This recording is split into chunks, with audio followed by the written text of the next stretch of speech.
Bonjour à toutes et bonjour à tous, bienvenue sur la chaîne Découvrir, Investir et S'enrichir.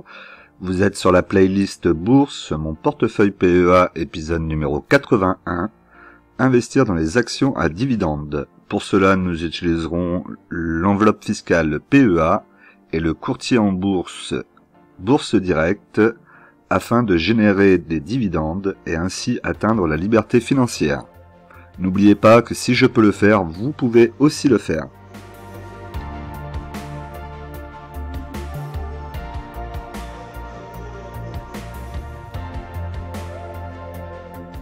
Alors, au sommaire, cette semaine, nous aurons donc le point PEA, le tableau des dividendes, l'évolution du portefeuille, le question-réponse, la situation du CAC 40 et l'analyse action PEA, donc qui sera la deuxième aujourd'hui. Donc je vous laisserai découvrir à la fin, donc restez bien jusqu'au bout.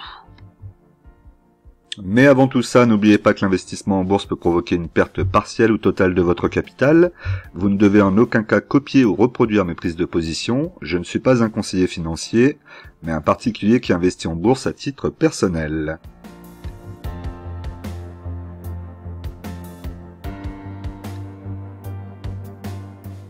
Alors on se retrouve donc sur mon portefeuille PEA de chez Bourse Direct. Donc on peut voir actuellement que mon portefeuille affiche 15 731 000 euros. Le solde en espèces est de 835,49 € et je suis en plus-value latente de 1091,90 €. Alors comme d'habitude on va regarder mon portefeuille en valorisation dans mon portefeuille, donc de la plus grosse valorisation à la plus petite. Donc on va commencer par Euronext, 30 unités, le PRU à 81,89, le cours de bourse est à 78,90, on a gagné 5,84% cette semaine. Donc ça se voit après là dans ma moins-value latente qui a bien baissé. Donc maintenant je suis à moins 3,66%. On est très proche de mon PRU, est-ce qu'on va le passer, est-ce qu'on va retracer ? Pour le moment, je ne sais pas, et ce serait peut-être un peu tôt pour le dire. Si on regarde ici au niveau du graphique, donc long terme, on voit qu'on est venu au niveau de la moyenne mobile 50 périodes qui se trouve ici en bleu. On a traversé avec la mèche, mais on reste le corps au-dessus, donc la bougie reste au-dessus. Donc ça reste quand même un bon support, et je pense que ça va repartir, peut-être faire quelques mèches ici, et après repartir. Donc pour le moment, je pense que si ça continue comme ça, les résultats ont été plutôt positifs en plus. Donc il n'y a pas de raison que ça ne fonctionne pas et que ça ne reparte pas au-dessus des 81 € dans les semaines à venir. En tout cas, c'est mon souhait. Si ça devait retracer, mon manque de liquidité pourrait me poser un problème pour re-rentrer dessus. Donc pour le moment, je préférais la voir repartir un peu à la hausse. Ensuite, nous avons Sanofi, donc Sanofi 15 actions, PRU à 80,97 €, le cours de bourse est à 102,30 €, elle a gagné 2,52% cette semaine, et je suis en plus-value latente de 24,79%.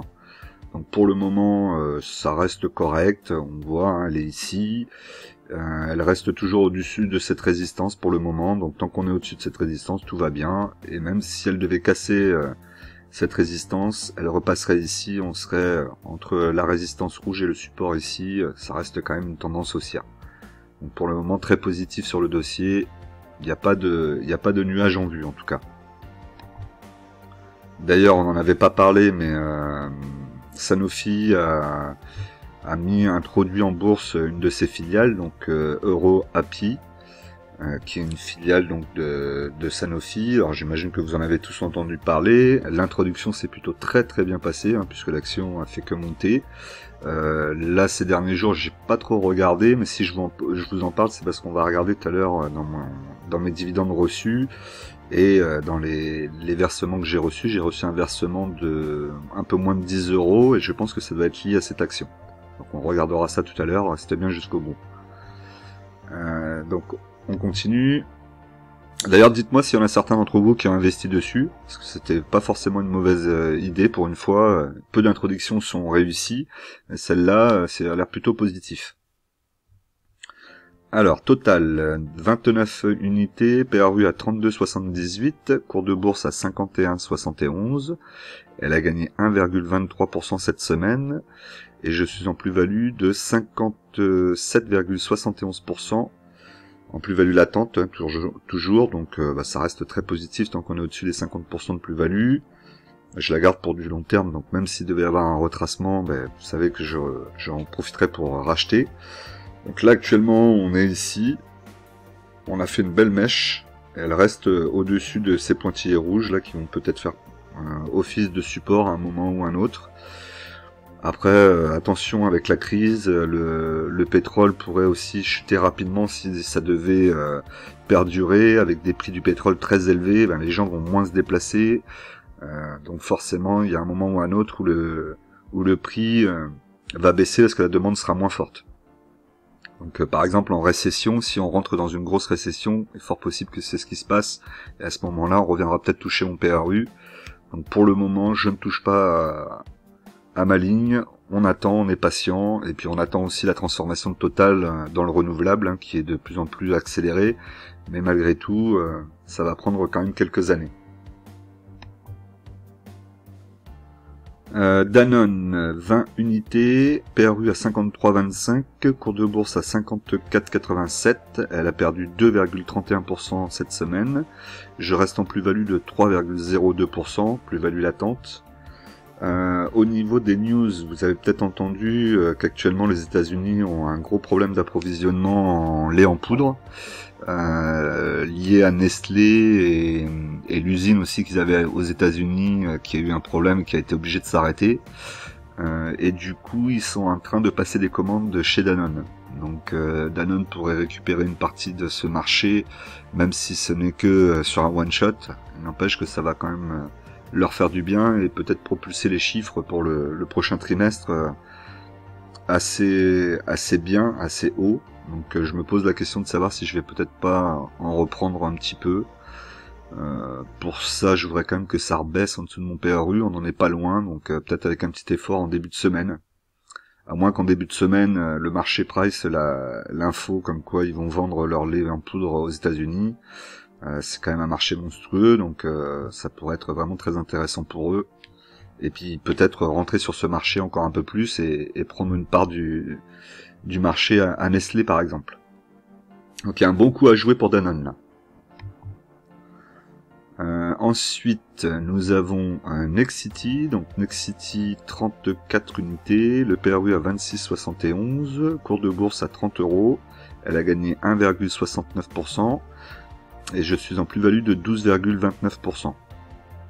Plus-value latente, on voit ici donc qu'elle pourrait venir retoucher ici ce support aux alentours des 24-25 €, c'est un peu mon attente pour le moment, je voudrais qu'elle vienne par ici pour en reprendre, et puis après on verra, il y a le dividende qui va bientôt tomber, donc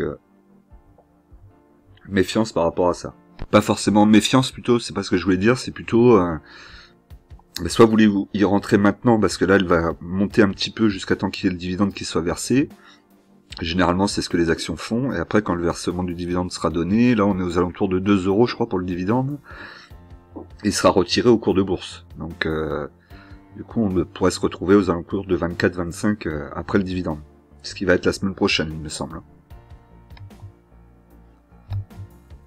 Ensuite, nous avons Vinci, donc Vinci 10 unités, PRU à 80,97, cours de bourse à 90,96, elle a perdu 1,72% cette semaine. Je suis en plus-value de 12,33%, plus-value latente. Pour le moment, elle reste ici dans un range haussier. Bon, ça travaille quand même bien, on le voit ici. Hein. Ça vient retoucher. On voit ici la moyenne mobile 20 périodes qui fait office de résistance, presque, de support, pardon, ici. Pour le moment, c'est plutôt positif. Elle a passé cette résistance et cette résistance est devenue support. Donc là, on est dans ce triangle qui s'ouvre avec la résistance ici en pointillé rouge et le support en vert. On va la laisser travailler, mais on voit quand même que pour le moment, elle a plutôt tendance à baisser, à revenir un peu vers les 90. Donc laissons-la travailler pour le moment. Moi, j'en ai pas assez pour faire quoi que ce soit dessus. Le PRU est assez bas par rapport au cours actuel, donc on la laisse et pour le moment c'est pas ma priorité. Eutelsat, donc 80 actions, PRU à 9,24, cours de bourse à 10,92, elle a perdu 1% cette semaine. Je reste en plus-value latente de 18,16%, ce qui est tout à fait correct. Pour le moment, on est toujours dans une tendance baissière, hein. On voit ici les pointillés rouges, résistance et support ici en vert, et là on a une autre résistance qui vient de se mettre en place ici. Donc ça travaille dans ce triangle.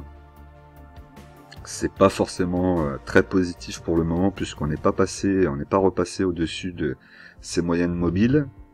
On a en plus la moyenne mobile 50 périodes qui est au-dessus de la moyenne mobile 20 périodes, ce qui veut dire que la tendance est baissière. Alors, ce que je vous dis chaque semaine, hein, c'est que ça a l'air de se rapprocher ici. Alors peut-être que là on va avoir un croisement et repartir en tendance haussière et venir travailler ici cette résistance. Pourquoi pas, ça pourrait être intéressant. Après, je ne me fais pas forcément à cette idée-là. Pour moi, Eutelsat, je vous l'ai déjà dit, hein, c'est du rendement dividende. Il faut l'acheter le plus bas possible et puis après, peu importe ce qu'elle fait. Orange, 72 unités, 9,47 le PRU, cours de bourse à 11,58. Elle a perdu 0,72% cette semaine. Je suis toujours en plus-value latente de 22,25%, donc je pense que j'ai acheté au bon moment pour Orange, puisqu'elle est repartie au-dessus des 10%. C'est très positif. Donc, on est ici. On a la résistance ici qui a été cassée, donc on va voir si ça arrive à travailler, si ça devient support, et auquel cas on travaillera dans ce triangle là, qui peut être aussi bien haussier en travaillant la résistance vers le haut, mais qui peut être aussi baissier en allant travailler ce support, si ça devient support. Donc on reste vigilant quand même sur cette action pour le moment. Et là vous voyez le phénomène est un peu le même que pour Eutelsat tout à l'heure. On voit que la moyenne mobile 20 périodes rejoint la moyenne mobile 50 périodes ici. Mais tant que ça ne s'est pas recroisé, on n'est pas revenu en tendance haussière. Et je pense quand même que ça devrait le faire, puisque là la tendance commence à repartir. Donc on devrait sans doute avoir un croisement ici quelque part. Score, 30 unités, PRU à 25,78, cours de bourse à 25,40. Elle a perdu 8,53%, 63% pardon, cette semaine. Je suis à moins 1,48%. Je me tâte à renforcer, alors pas à 25,40 parce que là c'est trop proche de mon PRU et avec les frais je serais au-dessus, donc ça n'aurait pas d'intérêt. Il faudrait plutôt que j'attende encore un peu. Donc si on regarde sur le graphique, on voit que ça part un peu partout. Là le dernier support est ici, on le voit en biais avec le biseau, et ici ça travaille. Donc là on est quelque part par ici, donc il va y avoir déjà un premier biseau ici à casser. Une fois qu'ils auront cassé ce biseau, on verra si on repart sur une tendance vers la baisse, auquel cas on reviendrait vers les 19-20 euros, ce qui pourrait être intéressant pour racheter. Ou alors est-ce qu'on repasse par-dessus et on se retrouvera dans un autre biseau, il faudra encore qu'elle refasse une cassure vers le haut ou vers le bas pour choisir. Donc là pour le moment, très difficile. La tendance moyenne mobile 20 périodes est ici. Elle va recroiser la 50 périodes qui est au-dessus. Donc pour le moment la tendance est baissière. Pourtant on a des points hauts de plus en plus hauts. Ouais, ça devrait se recroiser là et on devrait peut-être avoir une tendance qui repart. Attention. Parce que là on avait des points de plus en plus haut, et là on commence à avoir des points de plus en plus bas. Effectivement cette diagonale là ici, on n'arriverait peut-être pas à la fermer, on pourrait descendre et revenir à 20 euros. Donc gros bisous ici. Vous voyez, hein, si on fait un prolongement comme ça, on pourrait avoir cette forme là qui va se faire. Donc on va attendre encore un peu. Si ça va à 24, 23, peut-être que là j'en reprendrai une dizaine. Parce que beau dividende dessus aussi. Microsoft, ST Micro, pardon. 20 unités, PRU à 29,88, cours de bourse à 36,79. Elle a gagné 4,49% cette semaine, ce qui est très bien. Je suis à plus 23,12% de plus-value latente. On était dans un bon petit range ici avec cette résistance qui avait été traversée. Là, on vient retravailler dans ce canal. on a une mèche, mais la bougie n'a pas traversé encore la moyenne mobile 20 périodes. Donc pour le moment, tout va bien. Ça peut encore reprendre, repartir vers le haut, ce qui est en train de se produire. Venir retravailler ici, repasser, ou revenir un peu sur cette résistance, sur ce support qui est là, support de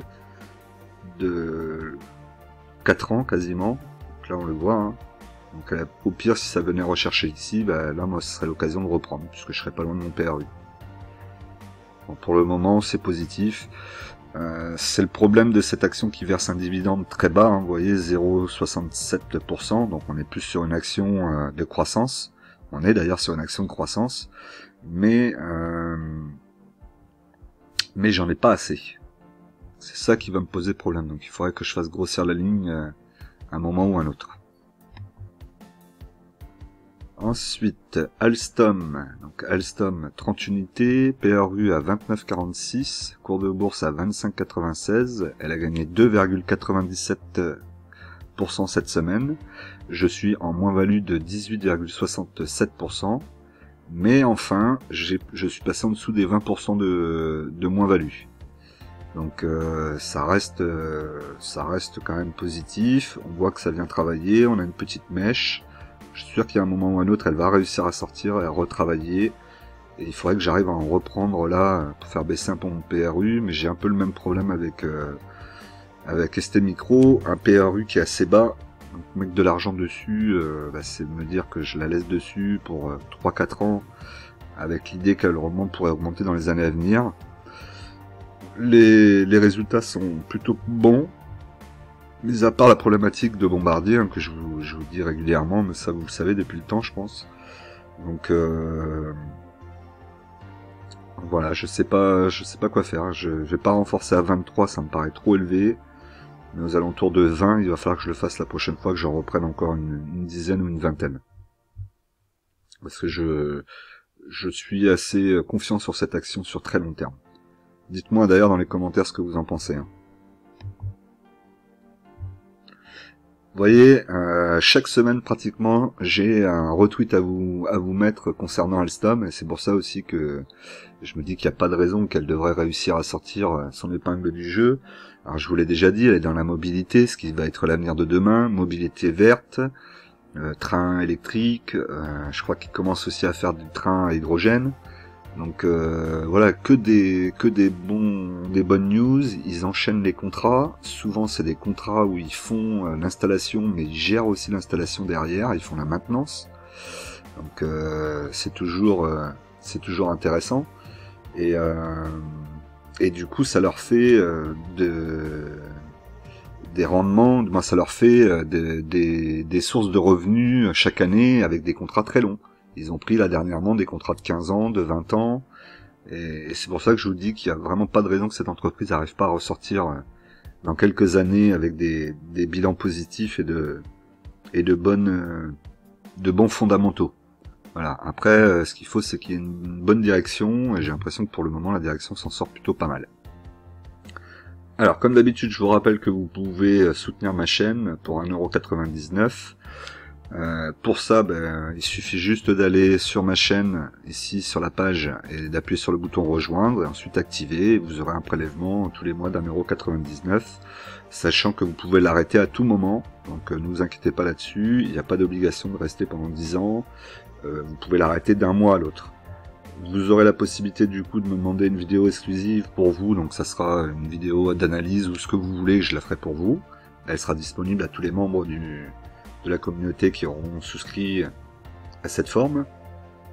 Mais c'est vous qui me demanderez ce que vous voulez, je la ferai pour vous. Ensuite, les dédicaces membres, priorité aux réponses commentaires et les sondages réservés aux membres. Sachez aussi que depuis peu j'ai enclenché le merci, donc maintenant quand vous regardez la vidéo, vous avez le like et vous avez la possibilité aussi de mettre un merci, et je crois que vous avez la possibilité de me donner un don de 0 à 1 centime, de ce genre de choses si vous voulez. Donc ça peut être aussi une possibilité de m'aider. Alors tout ça, c'est pas pour faire la quête évidemment, hein, c'est juste que ça me prend beaucoup de temps de faire tout ce travail et que les vidéos me rapportent quasiment rien. Actuellement, je gagne 47 € par mois, pour être tout à fait honnête avec vous, et que sur ces 47 €, il y a en plus l'URSSAF qui me prend 11 €, Donc en fait 36 € par mois, et les vidéos me prennent entre 4 et 5 heures à faire avec les montages et tout. Donc voilà, donc si vous avez envie de m'aider, n'hésitez pas, ça me fera grand plaisir. Et si vous voulez m'aider en mettant que des likes et des commentaires, ça me va aussi très bien, il n'y a pas de souci, ça me permet de grossir la chaîne. Donc faites-le aussi, c'est très bien. Like, ça c'est très important, commentaire, s'abonner à la chaîne évidemment, et puis cliquez sur la cloche. Et puis après en second, si vraiment ça vous plaît, que vous voulez m'encourager, n'hésitez pas à venir. Vous avez différentes possibilités de m'aider. Allez, on passe ça, parce que c'est pas forcément le plus important. Ensuite, donc, nous avons Crédit Agricole. Donc, Crédit Agricole, 60 unités. PRU à 9,73. Cours de bourse est à 10,39 €. Elle a gagné 1,05%. Et donc, je suis en plus-value latente de 6,82%. Crédit Agricole, donc très beau rendement, hein, 8,01, 8,35, on est sur une banque assez solide, plus que solide même. Donc voilà, avec en plus des filiales qui sont intéressantes, notamment la filiale Amundi, sur laquelle plusieurs d'entre vous m'ont dit que vous étiez rentré dessus. Très bien, Amundi c'est une très belle valeur aussi. J'ai hésité un moment, Amundi ou Crédit Agricole. J'ai pris Crédit Agricole parce qu'elle englobe Amundi aussi dedans. Au niveau du graphique, et en plus Crédit Agricole est ma banque, donc c'est plus facile aussi. C'est toujours important d'investir dans des choses que vous connaissez, c'est plus facile de les comprendre et de moins paniquer lorsqu'il va y avoir des mouvements de chute violente par exemple. Donc ici on a le range, on le voit, donc résistance ici en rouge et support. Là ici on a un nouveau support qui s'est installé à la baisse. Et on voit que ça travaille ici, donc ça pourrait continuer à descendre, ou ça pourrait aussi repartir à la hausse et retravailler la résistance. En l'occurrence, j'ai plutôt l'impression que ça va plutôt venir travailler ici, on va rester dans ce range en descente, peut-être revenir en dessous des 9 €, déjà dans un premier temps des 10 €, et peut-être en dessous des 9,50 €, auquel cas ça pourrait commencer à devenir intéressant pour moi. Airbus, donc 5 unités, PRU à 98,41, cours de bourse à 106,92, elle a gagné 0,53% cette semaine, je suis en plus-value de 8,65%, donc Airbus, pour le moment, j'aurai plusieurs occasions de re-rentrer dessus pour faire grossir ma ligne, parce que 5 évidemment c'est pas assez, je voudrais essayer de garder un PRU en dessous des 100 €, donc il faudrait que je prenne aux alentours des... pour moi, l'idéal, ce serait que ça revienne par ici vers les 80 €. Mais bon, ça va pas y revenir maintenant, à moins qu'il y ait un nouveau crash à venir, mais je n'y crois pas. Je pense que là, maintenant, il va vraiment falloir une nouvelle énorme, style une attaque nucléaire pour que les marchés chutent, hein, vu tout l'enchaînement des problématiques qu'il y a eu. Ça aurait plus trop de sens que maintenant ça baisse. Alors oui, on a de nouveaux variants, on a le virus du singe, là, je sais plus comment ils appellent ça, là. Bon, après, c'est pas ça qui va faire chuter les marchés. En Ukraine, avec la Russie, on a l'impression qu'un peu, ça va durer des années, voire plus que des années, et peut-être qu'il y aura jamais de fin, et donc du coup, ils vivront comme ça, et vous savez qu'au bout d'un moment, on s'y fait, hein, les marchés s'y font aussi, et ils reprennent leur vie. Voilà, après au niveau de tout ce qui est pétrole, gaz, tout ça c'est au final presque positif, sans être positif, mais en tout cas ça va générer une accélération de l'énergie renouvelable et de la dépendance de chaque pays et de chaque continent. Donc ça c'est pas forcément plus mal, hein, d'être moins dépendant des autres pays et des autres continents, surtout à côté de nous. Et puis ça a renforcé l'OTAN aussi. Là on voit que la Suède et la Finlande veulent absolument rentrer dans l'OTAN. Donc plus il y a de monde dans l'OTAN, moins il y aura de pays qui pourront attaquer, et donc du coup plus la paix sera plus ou moins garantie. Bon voilà, on part sur sur une nouvelle carte mondiale, avec sans doute la Russie qui va être le petit méchant canard, et ce qui est un peu normal avec la situation pendant quelques années, à moins que Poutine disparaisse. Je pense pas que ça va arriver. Voilà, peut-être un peu dans la même situation que pu connaître la Chine pendant des moments, et puis là c'est la Chine pour le moment qui elle, dans l'ombre, essaye de profiter de cette situation et de se redorer un peu le blason. Donc ouais, les choses changent, mais j'ai l'impression que les marchés ont quand même accepté pas mal de situations, et j'ai pas le sentiment qu'on pourrait avoir un krach boursier là dans les jours à venir, même dans les mois à venir, malgré les situations assez compliquées qu'il y a partout. Je sais pas ce que vous en pensez, mais j'ai l'impression que les marchés maintenant ils ont compris et que on va avoir de la volatilité, ça c'est sûr. Pendant peut-être 5 ou 6 ans, on va rester sur des prix de marché qui vont être plus ou moins les mêmes et qui vont pas beaucoup bouger, mais je vois pas un crash venir là dans les années à venir. Donc du coup il faudrait que je renforce quand même Airbus. Je me suis égaré, donc on ferme la parenthèse. Donc il faudrait que je renforce Airbus, donc ça sera un de mes objectifs. Il va falloir que j'essaie d'attraper. Ubisoft, donc Ubisoft pareil, elle a repris un peu de poil de la bête comme on pourrait dire, hein, puisqu'on a fait plus 13,34% sur la semaine, ce qui est très bien. Donc moi j'ai 10 unités, PRU à 60,68, cours de bourse à 47,75, et je suis toujours en moins-value de 21,32%, mais c'est beaucoup mieux. On voit que là c'est en train de travailler ici au niveau de cette résistance, il faudrait qu'elle passe la résistance. On voit que c'est une mèche là, donc il faut vraiment qu'elle traverse cette résistance. Et là, on pourrait commencer à avoir peut-être un retour de tendance un peu haussière. Mais ce qui fait peur, c'est que si on regarde ici les moyennes mobiles, 50 périodes et 20 périodes, on voit déjà que la 20 périodes est toujours au-dessus de la 50 périodes, et ça montre une tendance baissière. Les points hauts sont de plus en plus hauts. C'est pas forcément c'est pas forcément bon pour se dire qu'elle va repartir à la hausse. Voilà, donc là elle va peut-être travailler un peu à la hausse, mais vous voyez là en fait la résistance, ici en rouge, elle est tracée de façon un peu haussière, même un peu, on voit bien qu'elle est haussière. Donc ça pourrait venir ici travailler et continuer à monter tranquillement comme ça, et monter en restant collé à cette résistance. Ce qui ne voudrait pas forcément dire qu'on est revenu dans une tendance haussière. Après, ça reste quand même correct hein, pour Ubisoft. Il y a pire. Il aurait fallu que je m'écoute un peu plus et peut-être que j'aurais dû en racheter quand elle était à 19 € ou vers 20 €, là, je sais plus. Mais bon, c'est pas évident. C'est pas évident. Alors, Air Liquide, 20 unités, PRU à 138,16, cours de bourse à 172.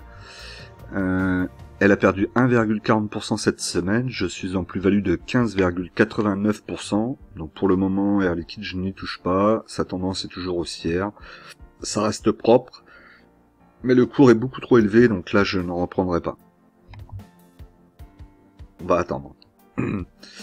L'Oréal, donc L'Oréal, une unité, PRU à 381,13 €, cours de bourse à 307,80. Elle a perdu 7,41% cette semaine, et je suis en moins-value de 19,24%. Donc L'Oréal a perdu plus de 25% je crois depuis le début de l'année. Donc pour le moment ça chute, on voit ici que ça chute, ça a traversé aussi la moyenne mobile 20 périodes. Donc attention à ça, ça pourrait, comme je vous ai dit, venir retravailler un petit peu ou faire une mèche vers les 275,19 et revenir chercher un peu la moyenne mobile 50 périodes. On l'a vu hein, dans les années passées, ça a pu le faire. Donc j'ai mis un ordre sur L'Oréal, un ordre à la pêche un petit peu. Hein. On verra ça tout à l'heure et on verra si éventuellement ça peut y aller. Si ça y va, ça me baissera mon PRU assez significativement et ça pourrait être intéressant. De toute façon, L'Oréal sur du long terme, il faudra pas se prendre la tête dessus, c'est une belle valeur. C'est comme LVMH, si vous êtes rentré dessus, là quand ça a chuté, que ça continue à chuter en ce moment, et que vous êtes en moins-value, n'ayez pas peur, c'est une belle valeur. Vous voyez là qu'elle est montée très haut, très vite ici. Donc, tout ça c'était avec le Covid. En principe, elle aurait dû continuer à monter, et on aurait dû plutôt être dans un prolongement ici. Et rapidement, on pourrait faire un petit prolongement comme ça. On voyait que c'était plutôt ça, elle avait une tendance haussière, certes, mais pas aussi exponentielle que là. On aurait pu plutôt se dire que ça aurait dû partir tout droit. Donc là, on est plutôt en train de revenir, j'ai l'impression, sur sur sa tendance qu'elle aurait dû avoir normalement si elle avait continué sans le Covid. Donc ça reste intéressant à acheter. Ensuite, Schneider, 20 unités, c'est pas 20, c'est 2, à chaque fois j'ai oublié de l'enlever, pardon. Donc c'est 2 unités, il va falloir que je le modifie. Je croyais avoir fait toutes les modifications, mais c'est pas le cas. Donc le PRU à 128,88, cours de bourse à 125,62. Elle a perdu 2,98% cette semaine, et je suis en moins-value de 2,53%. Là, Schneider, c'est pareil. Je vais peut-être attendre de voir si elle revient sur sa moyenne mobile 50 périodes, qui est un petit peu plus bas, aux alentours de peut-être 113, quand on ira, 112. Ça pourrait être intéressant d'aller la rechercher là. C'est une très belle valeur. On est un peu dans la même configuration que pour L'Oréal. On le voit, l'accélération ici, très violente. Donc une accélération liée au Covid, puisque ça date de 2020. Avant, elle avait une tendance haussière, mais qui était moins rapide. Donc pareil, on pourrait se dire que si on continuait, qu'on prolongeait ici, on pourrait peut-être être quelque part par ici dans les pointillés, et on le voit ici, et ça nous amènerait ici vers les 113 €, ce qui serait déjà un bon prix, et qui serait un prix peut-être plus normal compte tenu de sa progression habituelle. Parce que c'est toujours intéressant de voir que les entreprises, certaines entreprises ont explosé avant le Covid, et pendant le Covid, pardon, mais ensuite, faut pas oublier qu'elles vont retracer, elles vont revenir à leur prix, à leur habitude, revenir à leur prix un peu plus cohérent, on va dire, et elles peuvent revenir ici et recommencer à travailler et repartir vers le haut tranquillement. C'est souvent ce qu'elles font. Et d'ailleurs, en ce moment, si vous regardez les grosses sociétés qui ont super bien marché post-Covid ou avant Covid, après Covid, pardon, c'est souvent ce qu'elles font. Elles reviennent là sur leur ligne, et elles reprennent leur trajectoire et repartent de l'avant. Mais si vous êtes rentré vous tout en haut là, il va falloir être patient pour que ça revienne dans ces eaux-là. DBT, donc DBT, elle a pris plus 36,23% cette semaine, ce qui paraît fou. J'en ai toujours 1000, je suis toujours à 10 centimes, elle est toujours à 0,2. Belle annonce, donc on va voir ça juste après, mais ça suffit pas. Malgré tout, je me dis qu'avec toutes ces annonces, il va y avoir du chiffre qui vont commencer à arriver, et quand le chiffre d'affaires sera là, il y aura peut-être les prix qui vont remonter, et pourquoi pas arriver un jour un prix à 1 €, auquel cas là ça serait très intéressant pour moi. C'est toujours beau de rêver. Donc là on voit rien, donc il n'y a rien à voir. C'est plutôt sur cette partie-là. Donc là, pareil, vous pouvez retrouver ça sur mon Twitter. N'hésitez pas à aller voir. J'essaie de vous mettre un maximum d'infos sur les actions que j'ai en portefeuille et tout ce qui concerne les actions PEA. Je mets un petit peu aussi de crypto de temps en temps quand c'est intéressant. Donc là, c'est DBT qui va équiper les concessions autoroutières françaises avec une quinzaine de bornes ultra rapides. Donc c'est à la conquête des autoroutes de France, des autoroutes françaises, pardon. Donc plutôt bonne nouvelle, s'ils se retrouvent sur les autoroutes françaises, pourquoi pas. Alors après, ce qui me semble bizarre, c'est qu'ils parlent d'une quinzaine de bornes ultra rapides, c'est-à-dire qu'ils vont équiper une quinzaine de stations sur les autoroutes. Ça me paraît peu par rapport à tout le nombre de stations-service qu'il y a sur les autoroutes. Donc bon, on va voir. Vous voyez, ils commencent à avoir des partenariats, ils commencent à s'implanter, donc il va y avoir du chiffre qui va sortir de tout ça, donc il va falloir regarder et être encore patient.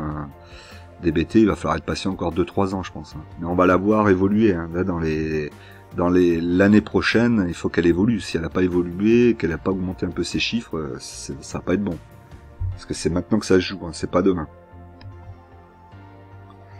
Alors donc on revient sur mon portefeuille de chez Bourse Direct. Donc là vous voyez l'ordre qui a été mis donc jusqu'à la fin de l'année. Ça veut pas dire qu'il ne sortira pas. Si jamais je sens qu'il y a un gros crash et que faut que je sorte mon ordre, je le ferai.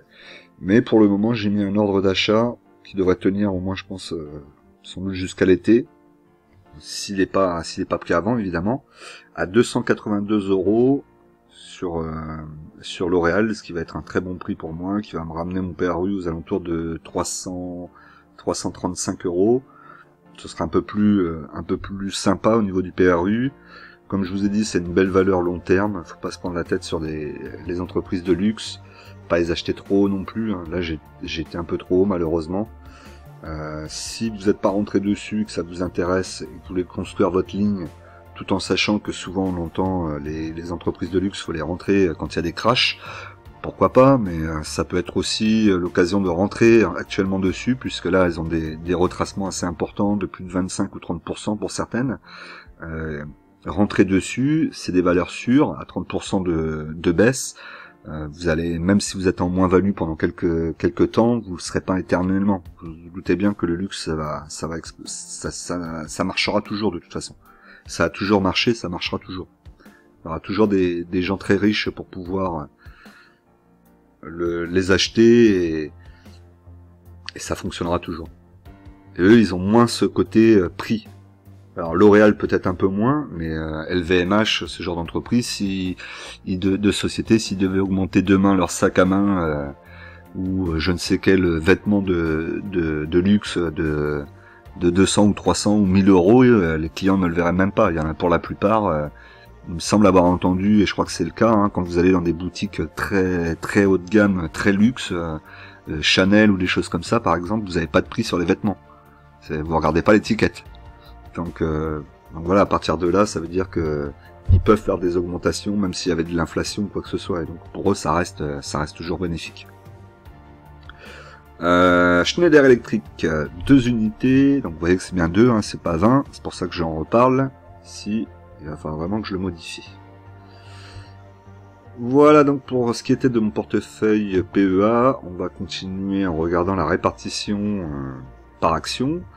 Donc Air Liquide 2,04, Airbus 3,40, Alstom 4,57, Crédit Agricole 3,76, Danone 6,98, DBT 0,18, Euronext 15,05, Telsat 5,55%, Nexity 6,48, Orange 5,30, L'Oréal 1,96, Sanofi 9,75, Schneider 1,60, Score 4,84, ST Micro 4,68, Total 9,53%, Ubisoft 3,04%, Vinci 5,78 et ma liquidité à 5,31%.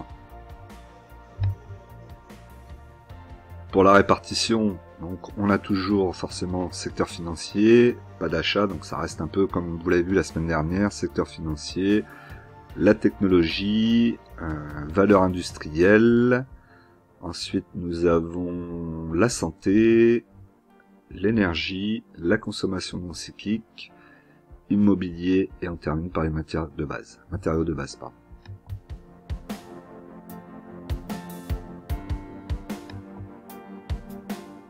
Alors, pour le tableau des dividendes, donc on a des dividendes. Donc là, vous voyez que j'en ai reçu. Alors, Schneider, Air Liquide notamment. J'en attends encore donc de Crédit Agricole, Nexity et Eutelsat. Donc pas Eutelsat, Euronext, pardon. Euronext, Croix-Rouge, ça veut dire que je n'ai jamais touché, j'ai pas encore touché de dividendes de leur part, ni l'année dernière. Ça va être la première fois. Crédit Agricole, c'est la même chose. Et Nexity, vous savez que je l'ai déjà touché. Voilà, donc là, ça va être mon plus gros mois en dividendes, donc la semaine prochaine, j'espère que ça va bien rentrer. Là, on n'est pas loin d'une centaine d'euros déjà de toucher, ce qui est plutôt correct. Alors, ce que je voulais vous montrer, c'était donc... c'était l'historique de mon compte, parce qu'en fait, je vous le montre jamais, et comme j'essaie d'être le plus transparent possible avec vous, je pensais que c'était bien de vous le montrer. Donc voilà, donc vous voyez un peu tout ce que j'ai. Ici, donc les coupons que j'ai reçus, qui correspondent au tableau. Et ce que je voulais vous montrer, c'est cette ligne, donc Sanofi. Donc j'ai reçu, par rapport au cours de 14,31 €, j'ai reçu 9,33 €. Alors là, c'est un peu bizarre, on comprend pas trop à quoi ça correspond, mais vu qu'il y a eu la filiale EuroAPI qui a été faite par Sanofi, j'imagine que ça correspond à une action. Et pourquoi est-ce que j'ai eu 9,33 €? Là, je ne sais pas. Est-ce qu'ils l'ont revendu? Ou alors par rapport au nombre d'actions, j'en avais 15. Donc vous allez voir tout à l'heure dans les commentaires, j'ai un message par rapport à ça. J'en avais 15, donc c'est peut-être le prorata qui me permettait pas d'avoir une action, mais d'avoir ces 9,33 €, et donc du coup ils m'ont été versés. Parce que je crois que c'était 23 actions pour avoir une action EuroApia. Alors c'est dommage, hein, je le savais pas, sinon j'aurais peut-être acheté d'autres actions Sanofi. Bah, c'est comme ça, hein, c'est pas grave. Donc pour le moment ces 9,33 € n'apparaissent pas dans mon tableau de dividendes, je vais le rajouter la semaine prochaine. Voilà ce que je voulais vous dire. Donc n'hésitez pas à me dire hein, si c'est bien ça. Mon avis c'est ce que je pense. Dites-moi si vous ça a été le cas aussi pour ceux qui sont sur Sanofi. Si vous avez d'autres questions à me poser par rapport à mon historique, n'hésitez pas non plus. Ça sera avec grand plaisir que je réponds si je peux, évidemment. Allez, on continue.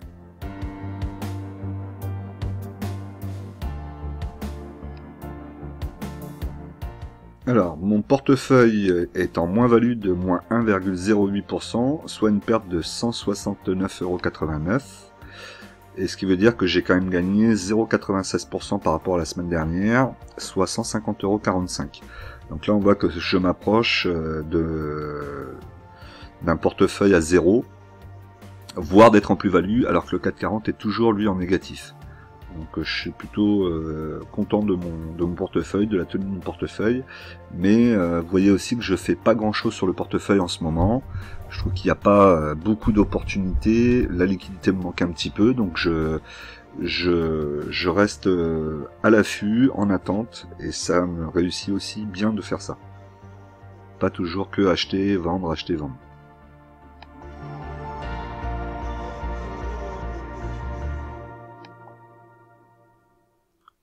Alors, pour le question-réponse, j'ai pris deux questions qu'on m'a posées, pour la bonne raison aussi que je n'ai pas pu répondre, puisqu'il y a un moment sur YouTube, alors je sais pas pourquoi, quand vous répondez aux questions, des fois je n'arrive plus à répondre et j'arrive pas à voir la question. C'est-à-dire que j'appuie sur répondre, la partie répondre se met dans le texte ici, du bas, et si je veux cliquer dessus, ça ne répond plus, je peux pas le faire.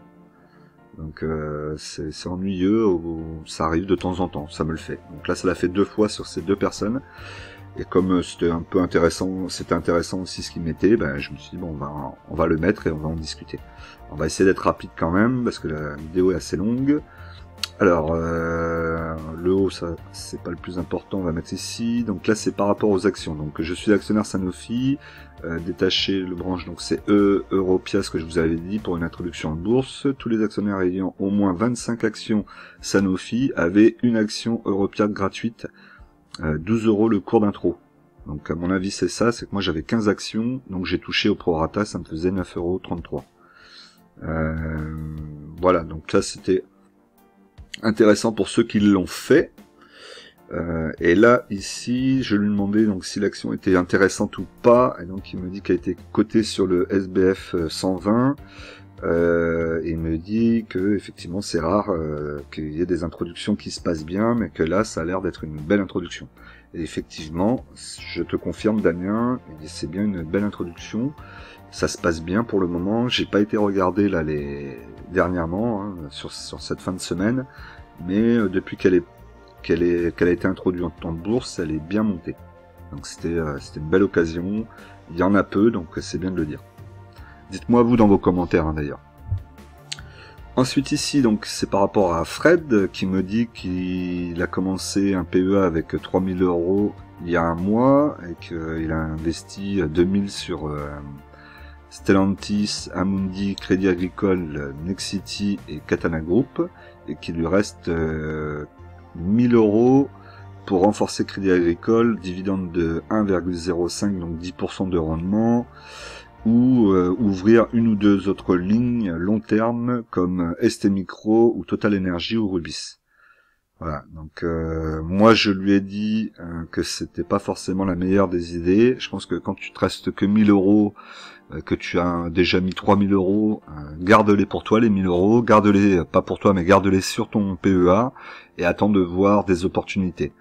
Alors il l'a fait et voilà, peut-être que c'est très bien, mais moi je vous conseille que lorsque vous avez une somme à investir, par exemple vous aviez comme lui 4000 € à investir, n'investissez pas 3000 € sur un mois. Il faut pas faire comme ça. Moi, je vous conseillerais plutôt d'investir petit à petit, peut-être toutes les semaines, essayer de rentrer sur une action et d'investir, je sais pas moi, 200 ou 250 euros toutes les semaines et d'étaler sur plusieurs semaines, voire même peut-être vous dire, bah, j'ai 4000 euros, je mets 500 euros tous les mois et j'étale sur plusieurs mois. Ça vous permettra de voir un peu comment ça se passe, de pas être presque sur un one shot et après si l'action baisse, vous êtes coincé. Et pendant un long moment. Là, par exemple, il a acheté il y a un mois, alors je sais pas combien étaient les cours à ce moment-là, mais si on était au plus haut du 440 quasiment, bah, vous avez acheté au plus haut, il vous reste plus rien, et après vous êtes obligé d'attendre, de remettre de la liquidité pour racheter plus bas, pour espérer qu'après ça remonte, et ainsi de suite. Alors que si vous achetez de façon étalée dans le temps, bah, ça vous permet de lisser un peu vos achats, et de rentrer à plusieurs niveaux sur votre PRU sur l'action, et du coup d'avoir un PRU plus étalé et peut-être moins de chances d'être haut. Alors ça c'est intéressant de le faire, je pense, de rentrer, de presque faire des one-shot comme ça lorsque vous êtes sur un crack. Lorsqu'il y a un crack boursier, que vous êtes à 3500 points ou à 4000 points, ouais effectivement si vous mettez, vous avez 4000 et vous mettez vos 4000 sur toutes les actions, même si ça redescend un peu, vous savez très bien que vous allez, ça va être rentable sur long terme. Donc voilà, donc c'est pour ça, donc attention quand vous rentrez en bourse, moi je vous conseille d'y aller petit à petit, même si vous avez du liquide, et ben de le garder, de faire des achats, de vous limiter à un nombre, à une valeur chaque mois ou chaque semaine, et de vous y tenir et de faire vos achats progressivement. Alors j'ai un autre commentaire que vous ne voyez pas qui concerne aussi une autre personne qui souhaite investir et qui lui a peur d'investir sur le PEA. Pour le moment il a son livret A qui est au maximum à plus de 22 000 euros. Donc c'est pareil, je lui ai dit que il pouvait me contacter, donc là actuellement bah, j'attends qu'il vienne vers moi pour me contacter. Et on pourra en discuter et voir quelle est la meilleure solution pour lui, parce que je pense pas que les 22 000 euros il en ait besoin, et s'il en a pas besoin, c'est dommage de le laisser sur le livret A qui rapporte rien. Il vaut mieux aller le mettre sur un PEA. Alors évidemment, il faut pas y aller et dire j'ai des 22 000, je mets 22 000, comme je viens de le dire. Il faut faire des achats progressifs, regarder quel est votre style d'investisseur, voilà votre résistance à la peur. Il y a plein de choses qui rentrent en compte, et donc tout ça on va essayer d'en discuter. J'espère qu'il va me recontacter et je vais essayer de l'accompagner du mieux que je pourrais, hein, sachant que je suis pas un professionnel, mais j'ai déjà ouvert plusieurs comptes, donc maintenant je commence à comprendre un peu tout ça, et je pense que je peux l'aider, et ça va me faire plaisir de le faire. Donc n'hésitez pas, hein, vous aussi, si vous voulez me solliciter par rapport à ça, que vous avez besoin de discuter pour vous rassurer, ou un petit accompagnement pour ouvrir votre compte, ou même regarder votre compte et avoir un avis extérieur, n'hésitez pas, c'est avec grand plaisir que je le ferai. Moi j'aime bien vous aider, j'aime bien qu'on discute, j'aime bien échanger, donc ça sera avec grand plaisir. Et évidemment, c'est bénévole. Je le précise quand même, si jamais vous aviez peur que je vous facture quoi que ce soit, non, là c'est vraiment pour vous aider et pour le plaisir de vous aider et le plaisir d'avancer ensemble et de construire cette communauté. Donc n'hésitez pas à me solliciter. D'ailleurs, sachez que sur Telegram, on peut discuter directement en direct, donc c'est plutôt bien si on veut échanger sans avoir besoin de donner votre numéro de téléphone ni le mien. C'est plutôt pas mal. Allez, on continue.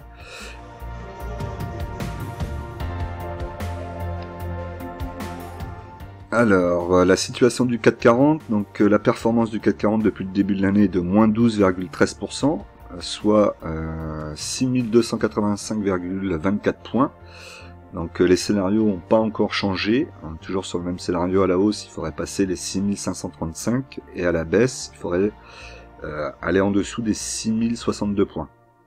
Là, ce qu'on peut voir, c'est qu'on est toujours dans ce range ici entre la résistance aux alentours de 6800 et le support ici aux alentours de 5700. Donc ça travaille ici. On voit que là, la bougie est posée sur la moyenne mobile 20 périodes. Est-ce que ça va descendre un peu plus et ça va venir retravailler sur la moyenne mobile 50 périodes? C'est possible, peut-être avec une bougie ou avec une mèche. Si on regarde un peu en arrière, on voit quand même que c'est venu plusieurs fois dessus, hein. Vous voyez tous les points là. Donc c'est possible. Malgré tout, on n'est pas, pour le moment, la tendance n'est pas forcément baissière, donc à voir. Moyenne mobile 20 périodes n'a pas croisé la moyenne mobile 50 périodes, donc on va voir ce qui va se passer. Restez en attente.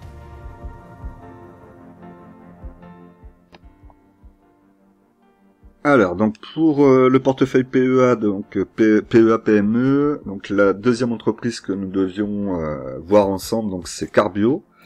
Donc on a vu la semaine dernière, j'ai oublié le nom.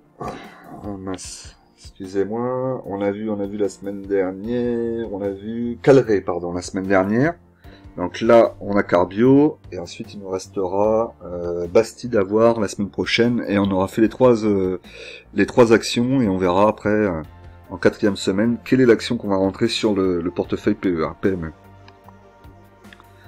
Alors, donc Calbio, c'est une société de chimie verte spécialisée dans le développement en vue de l'industrialisation de procédés biologiques innovants et compétitif, constituant une innovation majeure dans le cycle de vie des plastiques et des textiles. La société s'est notamment donné pour mission d'apporter des réponses industrielles au recyclage des plastiques et des textiles de base de PET, donc principal polymère des bouteilles, barquettes et textiles en polyester. D'accord, ok, bon bah ça c'est intéressant. Donc là c'est tout ce qui est recyclage. La société a également développé une technologie de biodégradation enzymatique des plastiques à usage unique en PLA, polymère biosourcé. Ça c'est pas mal, c'est intéressant aussi. Alors cette technologie permet de créer une nouvelle génération de plastique 100% compostable en conditions domestiques, en intégrant les enzymes au cœur même de ces plastiques. Cette innovation de rupture a été concédée en licence à Carbio Lice, co-entreprise créée en 2016, désormais filiale de Carbio. D'accord, ok. 59 personnes travaillent dans cette entreprise. Donc ça c'est intéressant s'ils ont en plus une licence avec un produit que les autres n'ont pas. Très intéressant même, surtout par rapport au plastique et le recyclage de tous ces matériaux qui polluent énormément. Alors désormais le plastique peut aussi être recyclé grâce à des enzymes, évitant ainsi les solvants, une technologie unique au monde développée par une entreprise française. Vous voyez, c'est très intéressant. En tout cas par rapport à cette technologie. Alors au niveau des dirigeants, on voit pas grand monde qu'on connaît, en tout cas moi je les connais pas, et si je regarde au niveau des actionnaires, on n'a pas de nom de dirigeants qui apparaissent. On voit qu'il y a L'Oréal, Business Opportunity for L'Oréal Développement, d'accord. Compagnie Générale, donc ça c'est Michelin, société Michelin. Ah ouais d'accord, il y a Michelin aussi dessus, et Occitane International. D'accord. Ça me surprend pour Michelin et L'Oréal, mais peut-être pas tant que ça, hein, puisqu'ils sont dans le recyclage. Il peut y avoir des partenariats qui se font, hein. Tout à fait possible. Donc Carbio se trouve à Saint-Bezire. Donc là vous voyez c'est dans le milieu du midi de la France quoi on va dire. Et donc on va regarder les chiffres. Donc la valorisation de l'entreprise pour 2022 est de 300, la capitalisation pardon est de 370 millions. La valeur de l'entreprise est de 281 millions. Donc là il doit y avoir de la trésorerie ou de la dette. On va regarder ça tout à l'heure. Le PER est à moins 41,9. Ça veut dire que vous êtes prêt à payer moins 41 années de bénéfices de l'entreprise. Donc là, c'est pas positif du tout. C'est forcément pas positif. Et en plus, on voit que pour 2023, ça augmente. Donc c'est pas positif ça. Ça déjà, ouais, très négatif. Ensuite, cours de référence 33,10, donc ça faudra voir à ce moment-là combien on est. Ici, si on regarde sur l'évolution du compte de résultats, on voit que les résultats d'exploitation étaient positifs en 2016, mais qui sont négatifs, et qu'ils ont même tendance à vraiment chuter fortement depuis 2022-2023, donc c'est assez bizarre. Le résultat net est pareil, lui est négatif. La marge nette est ici, pour 2021, elle était négative, et là elle a l'air d'être aux alentours, elle est à 0. Marge nette 2021, on est là. 2022, on est là, on est à 0. Ouais. Marge d'exploitation, on est à 0 aussi, c'est bizarre. Et le chiffre d'affaires, qui est pas terrible non plus, 2022, pas top, et 2023, pas top. Ok, on pourrait presque s'arrêter là-dessus et dire, celle-là, c'est pas bon. Mais on va continuer quand même, on va regarder. Alors, chiffre d'affaires. Une évolution, oui et non. Bon, il y a une grosse cassure entre 2020 et 2021, mais c'est normal. Accélération 2022 et 2023. On multiplie par 3 le chiffre d'affaires. D'accord. L'EBITDA, il n'est pas top du tout. On multiplie par 3 chiffres d'affaires, il n'y a pas plus d'EBITDA, on n'est même pas en positif. Marge d'exploitation, oh là là là là là là là. Bon, c'est toujours pareil, hein, c'est des entreprises qui sont en devenir, donc elles crament beaucoup d'argent, beaucoup de cash, donc forcément, mais ça fait mal quand même là. Hein. 2021, moins 15 000, 93%, wow, c'est énorme. Et là, moins 198%, hein, c'est beaucoup trop, c'est beaucoup trop. Allez, il va falloir attendre encore... Autant Calré avait des chiffres catastrophiques pour 2022, mais 2023, ça revenait au positif, et on peut jouer 2023. Autant là, 2023, ça reste très négatif, quoi. Marge nette, moins 173% pour 2023, moins 500% pour 2022. Bénéfice net par action, 0,79. Ouais, c'est logique, c'est logique. Au moins, ici, il n'y a pas de dette, donc ça, c'est déjà bien. Vous voyez, c'est de la trésorerie, donc 89 millions de trésorerie, ça c'est bien. Leverage, il est à 7,29, je vous ai dit qu'au-dessus de 4, faut pas y aller, donc là, on est au-dessus. Le cash flow négatif, il nous faut du cash flow positif, et en plus, il augmente en négatif en 2023. ROE, donc forcément, ils peuvent pas avoir d'avantage concurrentiel.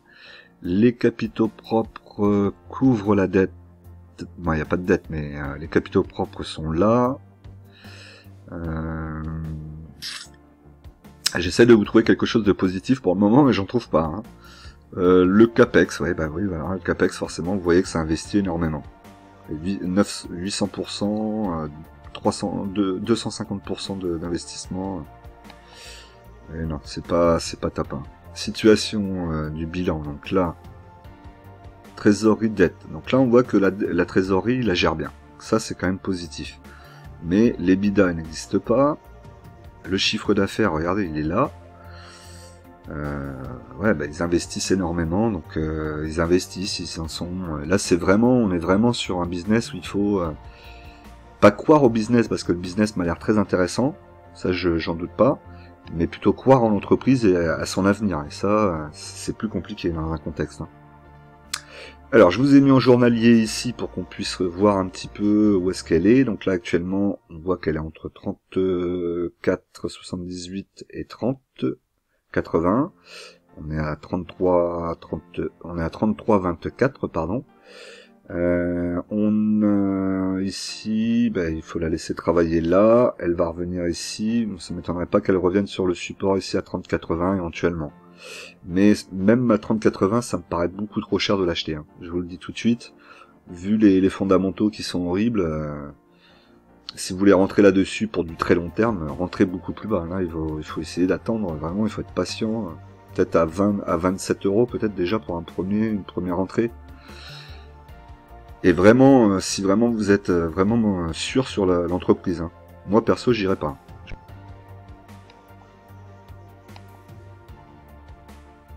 Alors ensuite, on peut voir donc le graphique en comparaison du secteur. Donc là ici en orange, on va avoir Wanhua Chemical Group. Désolé, hein, je le prononce très mal, c'est sûr. On voit, bon, les autres ont un historique beaucoup plus long, hein, vous voyez, ils sont arrivés presque en 95 pour la plupart. Sur les petits, donc Carbio se trouve ici, c'est le dernier en bas là. On voit que pour le moment c'est pas top, mais c'est pas non plus complètement déconnant avec d'autres industries qui se trouvent pas loin. Même on voit Air Liquide ici en vert. Air Liquide, on voit une belle tendance, hein, ça monte bien ici. Calré, Carbio, le problème c'est qu'on voit que ça va plutôt vers le bas. C'est ça qui peut faire un peu peur si on fait une comparaison sur le maximum d'années possible, hein, évidemment. Vous voyez que c'est de 92 à 2022.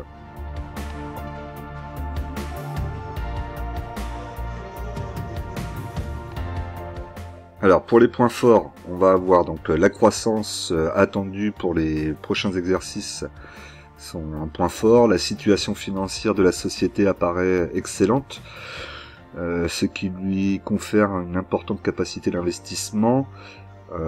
Oui, c'est vrai qu'elle a de l'argent, ça c'est sûr. D'ailleurs, vous voyez le nombre d'investissements qu'elle fait, le pourcentage est assez élevé dans le CAPEX. L'écart entre les cours actuels et objectifs de cours moyens des analystes qui couvrent le dossier est relativement important et suppose un potentiel d'appréciation conséquent. Ouais, alors là je suis pas forcément d'accord avec eux, moi je trouve que c'est peut-être encore un peu cher, mais après ça ne regarde que moi. Donc là c'est les points forts et les points faibles, plus la conclusion que vous pouvez trouver sur Zone Bourse, hein, que je vous ai mis. Généralement la société publie au-dessus des consensus des analystes, avec des taux de surprise globalement positifs. Ouais, peut-être. Ah, les points faibles, il y en a quand même beaucoup plus. Donc les points faibles en pourcentage de chiffre d'affaires et sans tenir compte des dotations et amortissements, la société dispose de marges relativement réduites. C'est le moins qu'on puisse dire. Société présente des niveaux de rentabilité insuffisants, ça je vous l'ai dit, voire même négatifs. Le ratio valeur entreprise sur chiffre d'affaires, la société la situe parmi les sociétés les plus chères de l'échelle mondiale. D'accord. Tendance des prévisions de chiffre d'affaires sur l'année écoulée est clairement baissière. Je l'ai dit aussi. Perspectives de chiffre d'affaires du groupe ont été récemment revues à la baisse. Les estimations des différents analystes qui suivent le dossier ne sont pas toutes en adéquation. La dispersion des estimations suppose soit un manque de visibilité lié à l'activité, soit des opinions divergentes. Ok, et ensuite en dernier, objectif de cours des analystes qui couvrent la valeur différent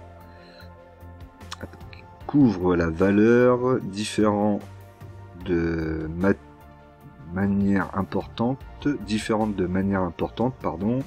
Cela suppose des difficultés à évaluer la société et son activité. Là, je suis assez d'accord avec eux. Et en synthèse, donc, dans une optique d'investissement de court terme, la société représente une configuration fondamentale dégradée. Ils nous en disent pas beaucoup quand même. Bon, c'est la première fois que je voulais vous montrer un peu qu'ils avaient aussi leur avis à donner, évidemment, sur Zone Bourse. C'est un très bon site, hein, je vous conseille vraiment de travailler dessus. Mais bon, voilà. Donc comme d'habitude, je vous rappelle que en investissement, les impatients payent pour les patients. On se retrouve tout de suite dans une nouvelle vidéo. Et n'oubliez pas de vous abonner, cliquez sur la cloche. Le like, 150 objectifs, c'est important et je compte sur vous. Et évidemment les commentaires pour qu'on puisse échanger tous ensemble.